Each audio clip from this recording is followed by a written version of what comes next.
High সবাই, কেমন আছো? আজকে চলে গিয়েছিলাম সপরিবারে মায়াপুর ভ্রমণে। আমি মায়াপুর এই নিয়ে 3বার এলাম, আর প্রতিবারই মেন মন্দিরে আসার আগে প্রথমে যে মন্দিরটা দেখতে পেলে সেই মন্দিরে যাই। ওইটা হলো আমাদের শ্রী নিমাই চাঁদের জন্মস্থান।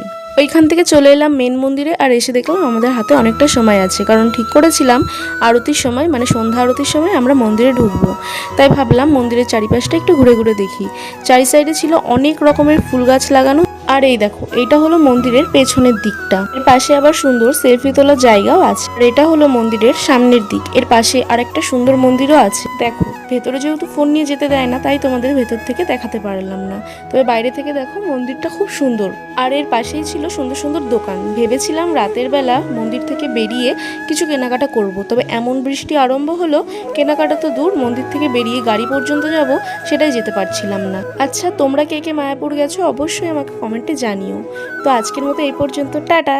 হরে কৃষ্ণ।